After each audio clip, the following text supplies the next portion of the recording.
Mi hermano Lucas y yo crecimos solos al lado de mi padre. Lo que él nos contó es que mi mamá murió por una enfermedad sin cura cuando aún éramos muy pequeños, razón por la cual no conocimos a mi madre, ni siquiera en fotos.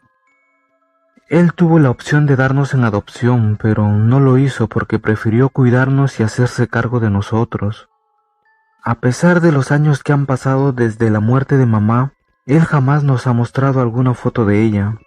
Su justificación es que no quiere que suframos recordando a la mujer que nos dio la vida. Eso siempre se nos hizo muy extraño, pero preferíamos omitir la pregunta, ya que cuando algunas veces lo hacíamos papá se molestaba mucho. Incluso a veces nos castigaba encerrándonos a mi hermano y a mí por horas en una habitación sin ventanas y con las luces apagadas, ya que en ese cuarto no funcionaba la instalación eléctrica. Papá no es como cualquier otro padre que consiente a sus hijos. Él es estricto. Él nos pone un horario para dormir, a las 9 de la noche para ser exactos. A esa hora todos debemos estar durmiendo. No se debe escuchar ningún ruido en la casa, porque si a alguno de nosotros, por muy tonto que sea, se le ocurre hacer un solo ruido, este nos dejará sin comer todo un día entero. Un día recuerdo que bajé las escaleras como siempre y me encontré a mi papá poniendo unos cuadros en la sala. Cuando le pregunté dónde los había comprado, me dijo que él mismo los había pintado, pero que apenas los había sacado de la bodega.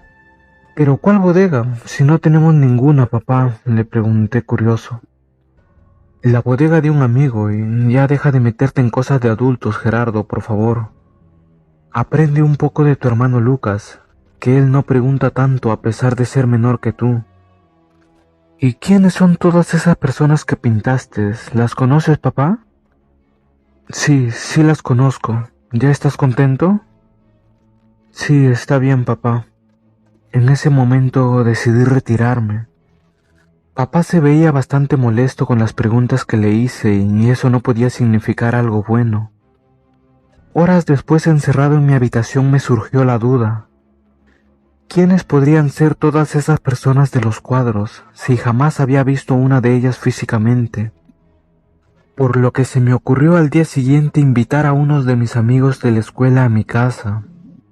Papá no se encontraba en casa en esos momentos, así que aproveché para mostrarles los cuadros. Cuando llegamos, lo primero que me dijo uno de mis amigos fue que una persona de un cuadro era el vivo retrato de su tío fallecido que había muerto decapitado. ¿Estás seguro de que es tu tío? Sí, lo recuerdo muy bien y la memoria nunca me falla. ¿Y tú viste cuando lo decapitaron?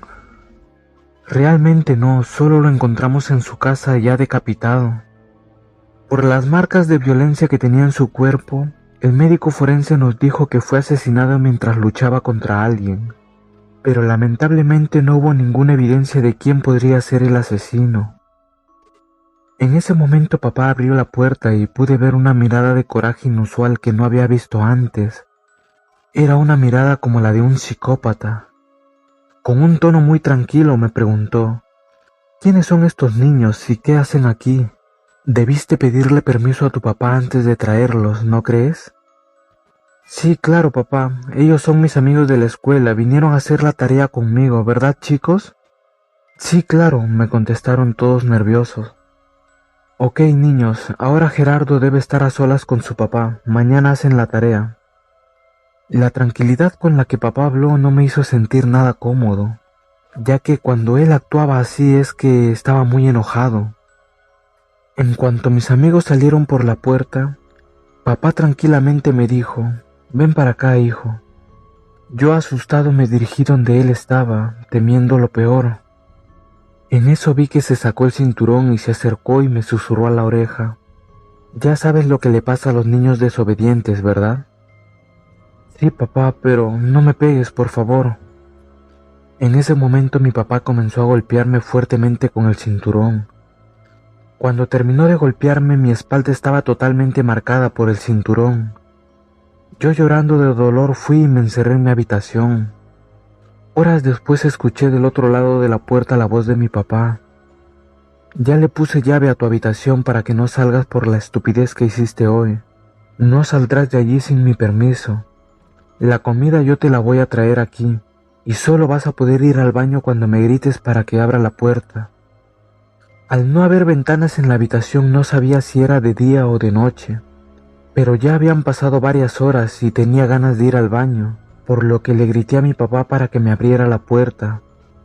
Segundos después él me abrió la puerta para ir al baño. Cuando entré al baño me quedé pensando en si la historia de que mamá había muerto por una enfermedad era cierta. Hice lo que tenía que hacer y salí del baño. En ese momento escuché unos ruidos que venían del pasillo. Me acerqué, pero me percaté que estaba equivocado. Los ruidos no venían del pasillo, realmente venían de la sala. Asustado pero confiado de que papá estaba dormido porque lo escuché roncando, me dispuse a bajar las escaleras. En eso escuché a unas personas llorando. Me acerqué a los cuadros y es complicado de creerlo, pero me estaban cayendo lágrimas de algunos de ellos. Los otros cuadros gritaban susurrando. Pedían a gritos que los ayudaran, suplicaban que los sacaran de ahí. Cuando me acerqué a los cuadros, todos en conjunto decían lo mismo. Tu papá es un asesino. ¿Un asesino? ¿Por qué dicen esas cosas tan feas de mi papá? Porque él nos mató a todos nosotros y dejó nuestras almas atrapadas en estos cuadros. Agarré un cuadro para verlo de cerca. Cuando la agarré, repentinamente el ambiente se puso pesado. En ese momento se escuchó el ruido de alguien levantarse del sillón.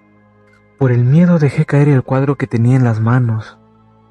¿Qué haces, hijo? ¿No deberías estar encerrado en tu habitación? Debería, pero no, papá. ¿Me vas a explicar por qué mataste a todas las personas que aparecen en los cuadros? Aléjate de esos cuadros, hijo. Son peligrosos. En eso mi papá se percató que faltaba un cuadro. Era el del hombre decapitado, el que se me había caído antes. Hijo, dime que no se te cayó por error ningún cuadro, porque si se te cae uno liberas el alma de esa persona para que pueda ser física. No lo sé, papá, no sé. En ese instante detrás de nosotros salió el hombre decapitado y le cortó la cabeza a mi papá. Me tumbé al suelo cubriéndome el rostro con las manos y le supliqué que no me hiciera daño. El hombre decapitado solo se quedó parado por un rato. Al ver que no me hizo daño me puse de pie y lo seguí. El hombre decapitado me encaminó a la biblioteca de la casa. No entendía qué estaba pasando hasta que él retiró un libro del estante y abrió una puerta secreta. Era la bóveda. Cuando entré apestaba horrible. Había más de 100 cadáveres en aquel lugar. Tirado en el suelo se encontraba un diario, el cual decidí leer. Las primeras páginas eran sin importancia, contaban la vida diaria de mi papá hasta que llegué a las últimas. Fue lo más doloroso ver que mi papá confesaba haber asesinado a mi mamá al enterarse que yo era producto del amor entre ella y otro hombre. Entre lágrimas y con dolor profundo en el corazón regresé a la sala. Del coraje empecé a tirar todos los cuadros para liberar a aquellas almas atrapadas por un acto de magia negra que mi papá había puesto en ellos. El cuadro que más me llamó la atención fue el de una mujer castaña con ojos claros.